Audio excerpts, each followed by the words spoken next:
1993년 여름, 미국 중서부는 그야말로 물의 지옥도로 변해 있었습니다. 하늘은 끝없이 비를 퍼부었고 땅은 이미 물을 삼킬 힘을 잃은 지 오래였습니다. 수개월에 걸쳐 이어진 기록적인 폭우와 예측, 불가능한 기후변화는 이 지역의 지형과 생태계에 치명적인 영향을 미치고 있었습니다. 끝없이 쏟아지는 빗물은 강물 수위를 위험할 정도로 끌어올렸고 둑을 지탱하는 집안마저 약화시켰습니다. 그렇기에 사람들은 누구도 이 재난을 의심하지 않았습니다. 그저 자연의 분노라고 인간이 어찌할 수 없는 거대한 힘 앞에 무력할 수밖에 없다고 받아들였을 뿐입니다. 그러나 1년 뒤 모든 사람들의 생각을 뒤흔드는 충격적인 사실이 드러납니다.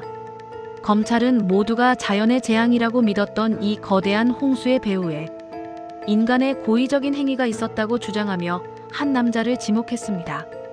홍수를 일으킨 범인이 있습니다. 그 남자의 이름은 제임스 스콧. 과연 거대한 재난의 중심에는 정말 한 사람이 있었던 것일까요? 그의 개인적인 동기가 수많은 인명피해와 막대한 재산, 손실을 초래한 이 비극의 원인이 될 수 있었을까요?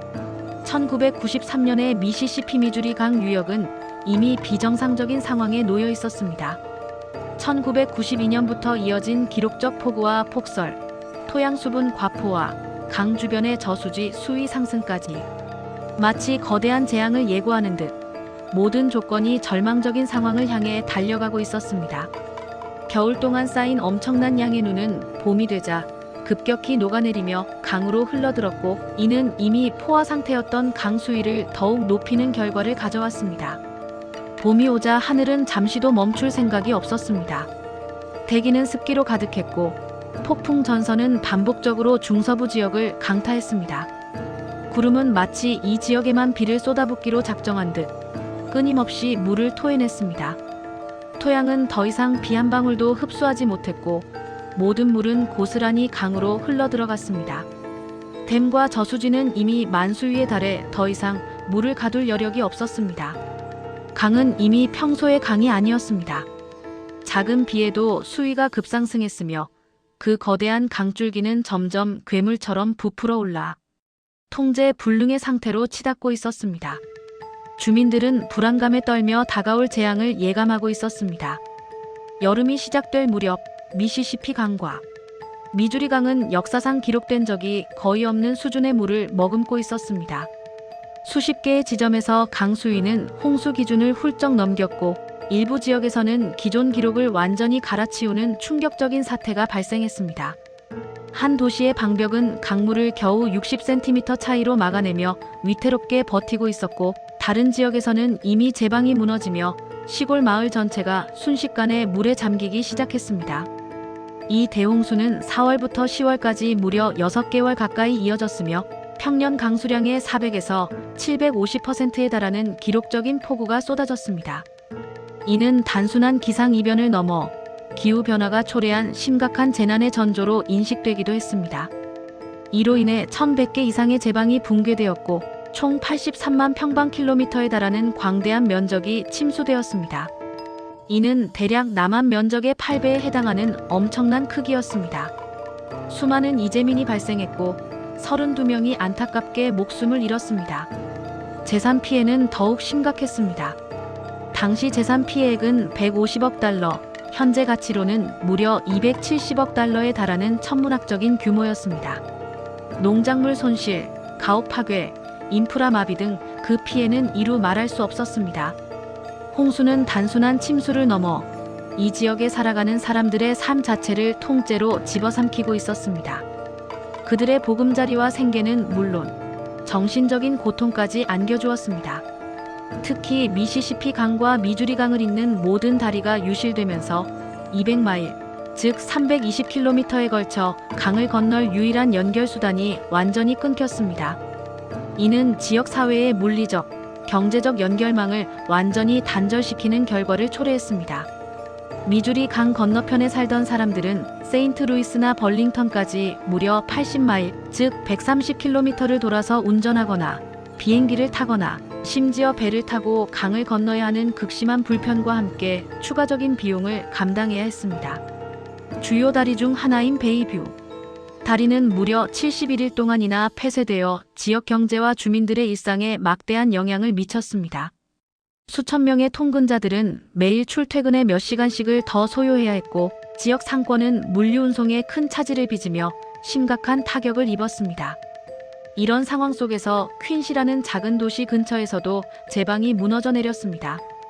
이 지역은 미시시피 강이 크게 굽이치는 지점으로 지형적으로 취약한 곳이었습니다. 제방 한 곳이 붕괴되면 물이 곧바로 평지를 향해 거칠게 유입되는 구조였기에 붕괴는 곧 재앙과 직결되었습니다.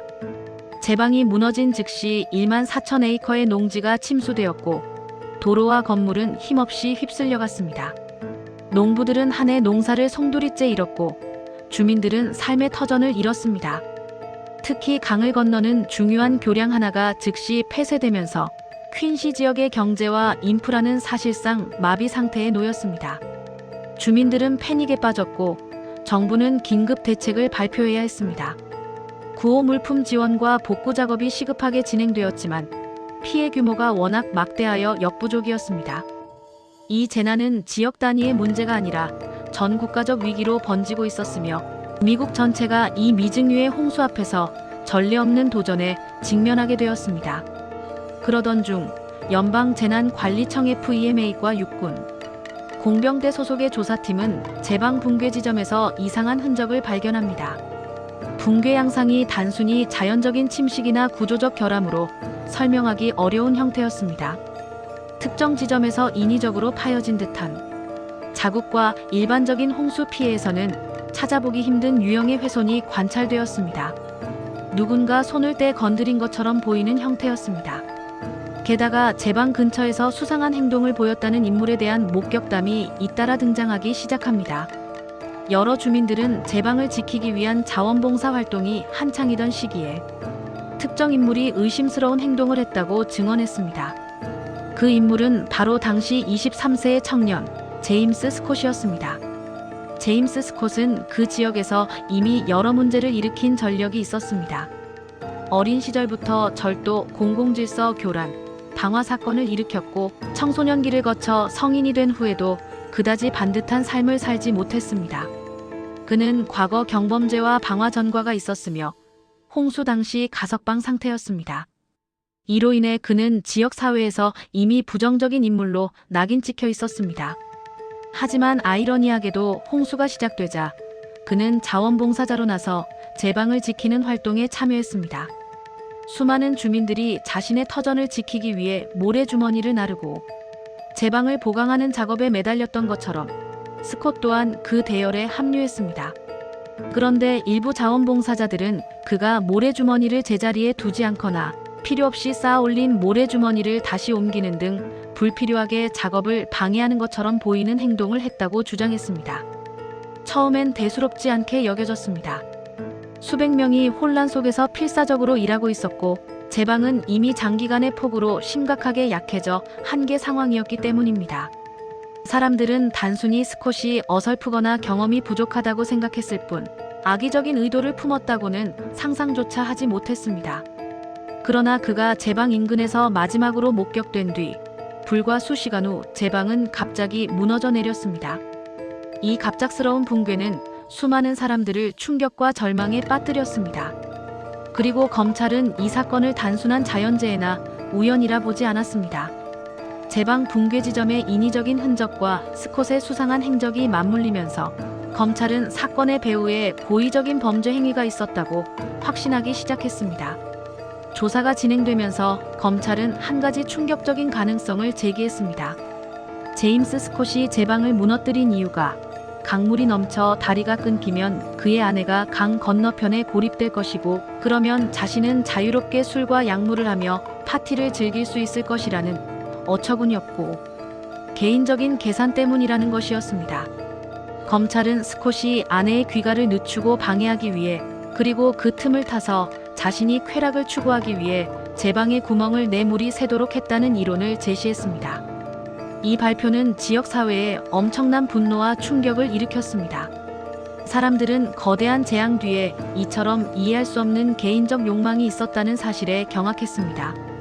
어떻게 한 개인의 이기심이 이토록 엄청난 규모의 재난을 유발할 수 있단 말인가? 그는 곧 재난의 주범으로 지목되었고 검찰은 그를 법정으로 끌어냈습니다. 대중의 시선은 스콧에게 집중되었고 그에 대한 비난 여론은 걷잡을 수 없이 커졌습니다. 재판에서 검찰은 스콧이 제방을 고의로 훼손했다는 주장을 뒷받침하기 위해 여러 진술을 내세웠습니다. 특히 스콧이 모래주머니를 제거하거나 제방의 약한 부분을 의도적으로 건드리는 것을 보았다는 자원봉사자들의 증언이 중요하게 다루어졌습니다. 또한 사건 직후 그가 친구들에게 제방이 터졌다고 기뻐했으며 마치 자신의 계획이 성공했다는 듯 자랑스럽게 이야기했다는 증언도 법정에 제출되었습니다. 스콧은 7월 16일 제방이 붕괴된 후 지인들에게 내가 둑을 무너뜨렸다며 성가신 아내의 등살을 피하기 위해서였다고 말했다는 사실도 밝혀졌습니다. 이 발언은 그가 범행을 자백한 것으로 해석되었습니다. 언론은 연일 그의 사진을 대서특필하며 홍수를 만든 남자라고 보도했고 대중의 분노는 극에 달했습니다. 스콧은 자신이 무죄라고 주장하며 자신의 발언은 허풍이었을 뿐 고의적인 범행은 아니었다고 항변했습니다. 그러나 배심원단은 그의 주장을 받아들이지 않았습니다. 검찰이 제시한 정황 증거와 증인들의 진술, 그리고 스콧 본인의 자백에 가까운 발언들을 종합적으로 판단하여 결국 유죄를 선택했습니다. 그는 재앙을 유발한 혐의로 유죄 판결을 받고 종신형을 선고받았습니다. 이렇게 1993년 대홍수의 책임을 지고 구속된 유일한 사람이 바로 제임스 스콧이었습니다. 그의 유죄 판결은 피해를 입은 많은 사람들에게는 일말의 정의가 실현된 것처럼 비춰졌습니다. 그러나 판결 이후에도 사건은 오랫동안 논란 속에 남아 있습니다. 스콧의 첫 번째 재판은 1994년에 열렸지만 이후 복잡한 법적 과정을 거쳤습니다. 1997년 미주리 항소법원은 검찰의 위법 행위를 이유로 스콧의 유죄 판결을 파기했습니다. 검찰이 스콧이 제방을 고의로 파괴했다고 들었다는 증인 2명에 대한 정보를 변호인에게 알리지 않은 사실이 드러났기 때문입니다. 이는 공정한 재판을 받을 권리를 침해한 중대한 절차적 하자였습니다. 스콧은 1998년에 재심을 받았고 다시 유죄 판결을 받았습니다. 원래 선고는 7월 6일에 복원되었습니다. 그가 실제로 제방을 무너뜨릴 정도의 영향을 가할 수 있었는지에 대해 전문가들 사이에서도 의견은 분분했습니다.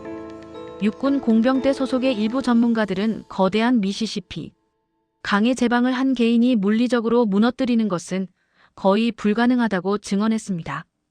제방은 이미 장기간의 폭우와 홍수로 심각하게 약해진 상태였으며 붕괴는 자연적인 과정 속에서 언제든 일어날 수 있었다는 주장이 이어졌습니다. 이들은 스콧의 행동이 제방 붕괴에 결정적인 영향을 미쳤다고 보기 어렵다는 입장이었습니다. 정황 증거 외에는 스콧이 제방을 붕괴시켰다는 직접적인 증거는 없었으며 한 개인이 제방을 무너뜨리는 것은 불가능하다는 전문가 증언도 있었습니다. 게다가 그가 제방을 훼손하는 장면을 직접 본 사람은 아무도 없었고 모든 증언은 불확실하거나 간접적인 형태였습니다. 그럼에도 스콧은 지금까지도 말합니다. 나는 제방을 무너뜨린 적이 없다. 홍수는 자연이 만든 재난이었다. 그는 자신의 억울함을 계속 호소하고 있습니다. 하지만 국가가 겪은 거대한 피해와 그 중심에서 제방이 붕괴된 정확한 시점, 그리고 여러 정황들이 만들어낸 무게는 배심원단의 판단을 돌이킬 수 없게 만들었습니다. 일부에서는 스콧이 과거 범죄 기록과 사회적 낙인 때문에 희생양이 되었다고 주장합니다. 대중의 분노와 희생양을 찾으려는 심리가 스콧에게 집중되었을 가능성이 있다는 것입니다. 바이스 뉴스 다큐멘터리와 2007년 책 영원히 저주받은에서는 스콧의 유죄 판결에 대해 비판적인 시각을 제시하며 그의 유죄가 과연 합당했는지에 대한 의문을 제기했습니다. 사건에 대한 회의론자들은 제방이 자연적인 원인으로 붕괴되었을 가능성이 훨씬 높으며 스콧은 보험 사기를 위한 희생양으로 이용되었을 수 있다고 주장합니다. 즉, 보험회사가 자연재해로 인한 피해에 대해서는 보험금을 지급하지 않았을 것이라는 점을 들어 인위적인 범죄로 몰아가는 것이 특정 세력에게 유리했을 수 있다는 가설을 제시하는 것입니다. 스콧은 현재 미주리 교도소에서 가석방 가능성이 있는 종신형을 복역 중입니다. 30년 가까운 세월을 감옥에서 보내고 있는 그는 여전히 자신의 무죄를 주장하고 있습니다. 1993년 미시시피 대홍수는 미국 역사상 가장 파괴적인 재앙 중 하나로 남아 있습니다. 그리고 그 재난의 중심에서 한 남자는 지금도 감옥에 갇혀 시간을 보내고 있습니다. 그가 정말 홍수를 만든 범인이었을까요? 아니면 모두가 분노와 공포 속에서 진실을 보지 못한 채 하나의 희생양을 선택한 것일까요? 그의 유죄가 확정되었음에도 불구하고 이 사건은 여전히 풀리지 않는 의문과 논쟁을 남기고 있습니다. 이 엄청난 재난의 진짜 원인은 지금도 명확히 밝혀지지 않은 채 논쟁으로 남아 있습니다. 당신은 어떻게 생각합니까? 홍수는 자연이 만든 재앙이었을까요? 아니면 인간의 손이 만든 비극이었을까요? 이 질문은 역사의 한 페이지에 기록된 채 우리에게 던져지고 있습니다.